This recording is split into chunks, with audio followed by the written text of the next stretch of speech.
husband had been unreachable for almost 3 days. He said, "I won't reply for a while." but my concerns were growing. I thought I should contact the police soon. Just as I was thinking that, I got a call from one of my subordinates. "Ma'am, your husband passed away in an accident." Huh? Why did she call me? I couldn't think about that right now. I hurried to the hospital. There, I saw my husband's unrecognizable body. My name is Harper, 28 years old.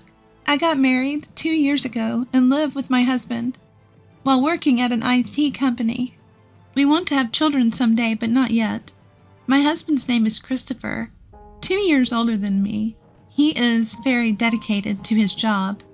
Just the other day, there was talk of him getting a promotion. That day, as soon as he got home from work, he happily rushed up to me. "Harper, listen, I might get a position soon." "Really? That's amazing." "Yeah, I'm so happy. It's been tough, but I'm glad I worked hard." "Christopher, you've been working so much on your days off. I'm really happy for you. Congratulations." Yes, my husband was so dedicated to his job that he gave up his days off to work. He often worked late and came home just before the date changed. I worried about his heavy workload at times, but finally, it paid off. Seeing my husband so happy made me feel happy too. I can't lose either, I thought. I'll try harder too.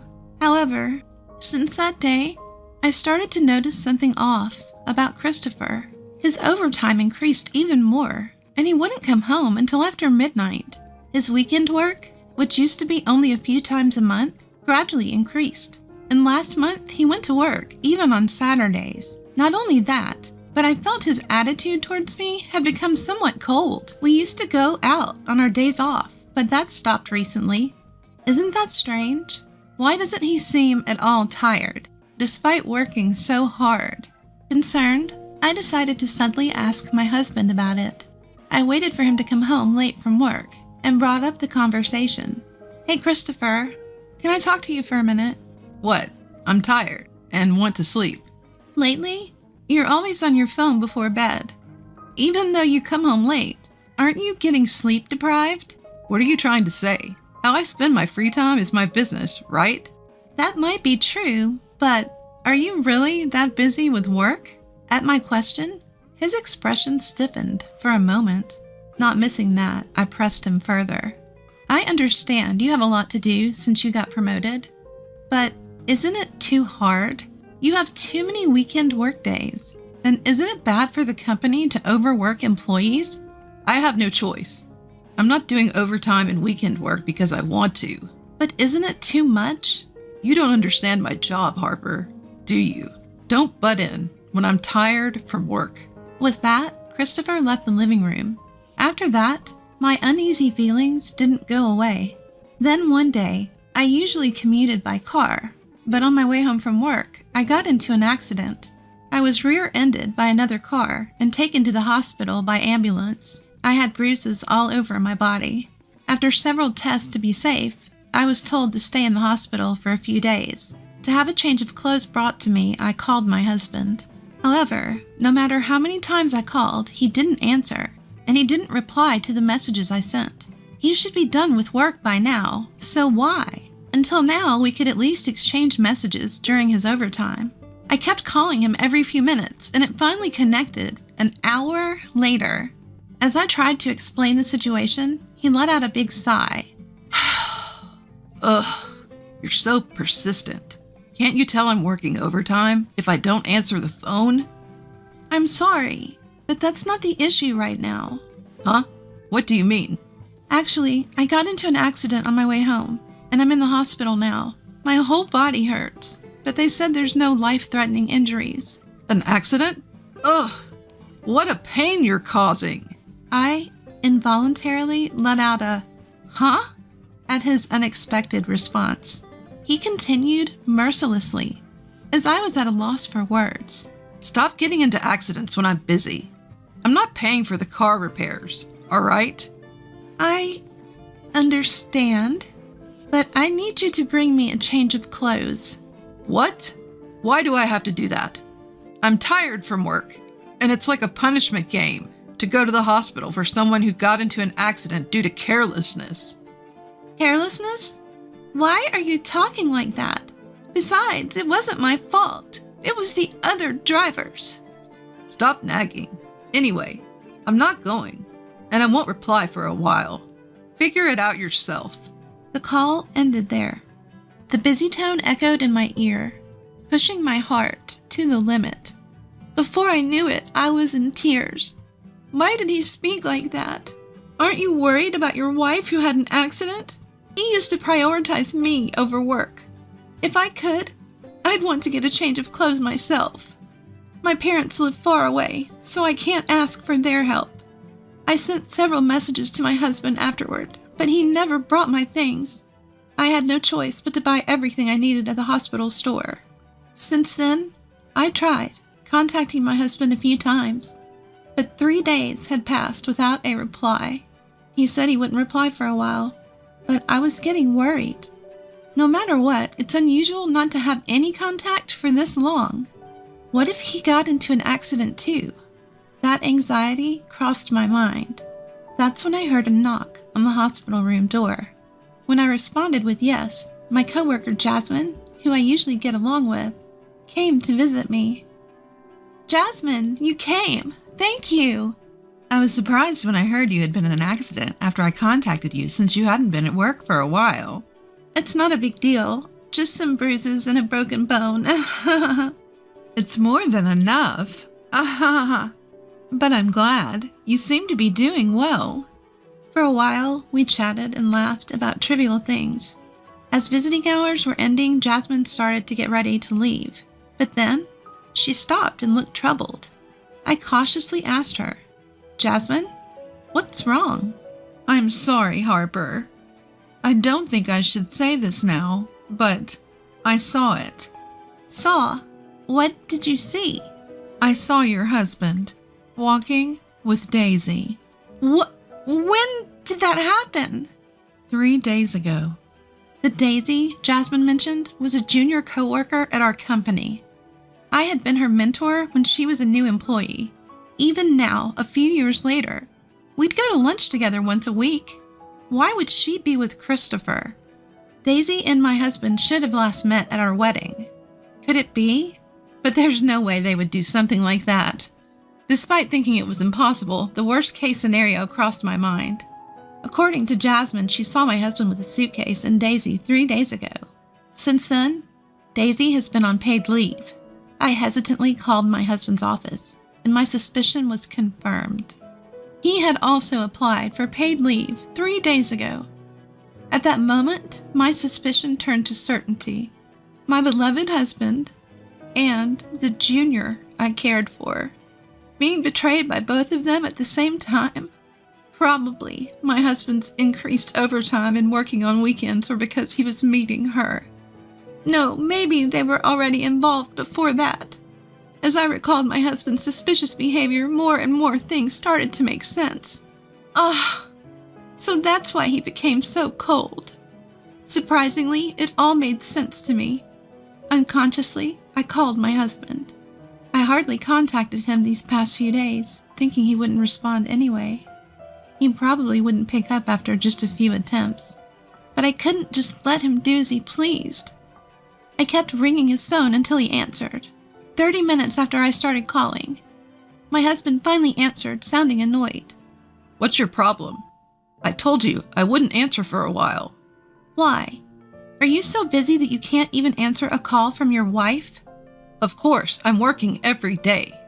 Even though you're on paid leave until tomorrow, what kind of work are you doing? Assuming he hadn't been caught yet, my husband hesitated for a moment. Still thinking he could deceive me, he quickly started making excuses. What are you talking about? I didn't take any paid leave. No use playing dumb. I already confirmed with the company. No, well, actually, I just suddenly wanted to take it easy. I've been relaxing at home these past few days. Oh, really? With Daisy? Even preparing a suitcase? I already know everything. Just confess. I couldn't help but raise my voice. Then, my husband realizing he couldn't hide it any longer, revealed his true colors. Ah, so you found out. Yes, I'm on a trip with Daisy. Now that you know, stop bothering me, you ugly woman. So, that's how it is. Why? Why with Daisy? Why do you think? She's younger and cuter than you. For such a reason. Enough already. I'm having fun on this trip. Don't bother me. Don't worry. I'll divorce you when I get back. He said, "See ya." and hung up the phone. It was right after that. The love that I had for my husband turned into hatred. In an instant. I can't forgive him. To be betrayed in such a terrible way? I won't let them have their way. I'll definitely send them to hell. That's when I decided to take revenge on them. But before I could take matters into my own hands, divine punishment would come to them. The next day I was discharged from the hospital and started to regain some mobility. To prepare for my revenge, I opened my smartphone to search for a lawyer's office. Just then my phone rang. Daisy's name appeared on the screen. My husband's affair partner? Surprised for a moment, but I couldn't run away now. I gathered my courage and answered the call. Hello? Harper? Ma'am? I'm sorry. I'm so sorry. Isn't it common sense to apologize in person? Yes, you're right. But that's not the point right now. Huh? Daisy's voice was somewhat shaky. Then she said something that made me doubt my ears. Your husband has died in an accident. What? I was so shocked that I couldn't find the right words. Confused, I barely managed to respond to Daisy. He's dead? What are you talking about? Christopher is on a cheating trip with you, isn't he? Yes, that's true. But on the way home, Christopher got caught in an accident. According to Daisy's story, it seems the two of them were in an accident on their way home from the airport. Christopher was hit by a car, and although an ambulance was called right away, he didn't move a muscle. To my surprise, the hospital Christopher was taken to was the same one I was staying at. I quickly hung up the phone, explained the situation to the nurse, and headed to my husband's side. I had to move using crutches as my broken bone hadn't fully healed. Since I heard he had died, I assumed I'd be taken to a morgue or something, but incredibly, Christopher was still alive. However, he was seriously injured. Just after I arrived, a breathless Daisy rushed in. Seeing Christopher lying in the bed, she collapsed on the spot when she realized he was still alive. I had a lot to say, but unfortunately Christopher was in critical condition. I told Daisy we'd talk later, and we each went home that day. Days later, Christopher barely pulled through, but the accident left him paralyzed from the waist down, forcing him into a wheelchair. My in-laws were furious when they found out about the affair trip. Although they must have felt something, seeing their challenged son, they scolded him clearly, saying, "You brought this on yourself by having an affair." After my in-law left, I called Daisy and decided to have a talk with her and my husband. When I arrived at my husband's hospital room, they were having a loud argument. "If you hadn't pushed me that time, none of this would have happened. It's all your fault." "What? You're the one who wanted to take that route. Don't blame me." "What did you say?" "In the first place, this happened because you wanted to go on a trip. I paid for everything. Give me my money back. Pay for the treatment, you lousy woman. You hurt the man you love, so you should pay, right?" "Don't be ridiculous.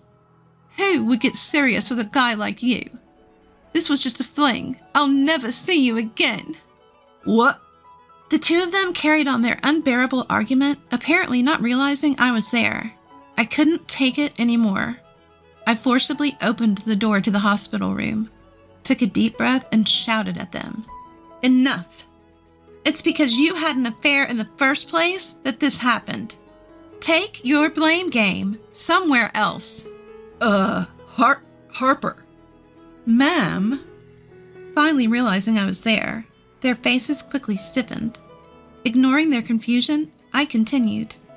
How can you still argue in a situation like this? Do you even understand the situation you're in now? Christopher was the first to answer that question. Harper, don't worry. I'm breaking up with this stupid woman. So? So I realized that it's always been you for me, Harper. What are you saying now? We're getting divorced, right? What? I couldn't help but burst into laughter at my husband's dumbfounded expression. Didn't you say it? When I get home, we'll get a divorce, or what? Now that you've fought with your affair partner, you want to stay married to me. Are you an idiot? There's no way I'd spend my life with a piece of trash like you. Harper, why? Didn't you love me? Don't mess with me. Who betrayed that love first? It was you. After all that talk about getting a divorce, you want to get back together when it's convenient for you? I'm not as cheap as you think. If you understand that, never show up in front of me again. Keep regretting this for the rest of your life, you jerk. My husband was stunned by my yelling. Daisy was pale and trembling. Later, I was discharged from the hospital and decided to stay at my parents' house for a while. After that, my divorce from Christopher was finalized through a lawyer. I demanded alimony from him and Daisy, which they paid in full. Christopher was fired from his job due to this incident. It turned out he'd been using company money for their affair. Adding to his paralysis, he was easily dismissed. All that remained for him was a claim for damages from the company. Finding a new job with his condition would probably be difficult.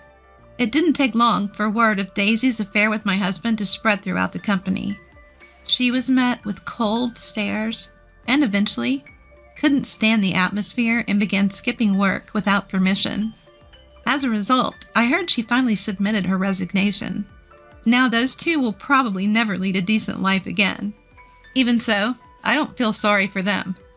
This is a disaster they brought upon themselves.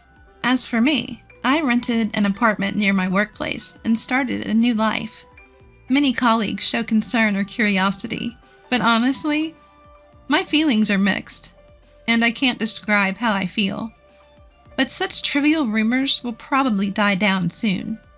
Now, I want to enjoy my life without being swayed by others.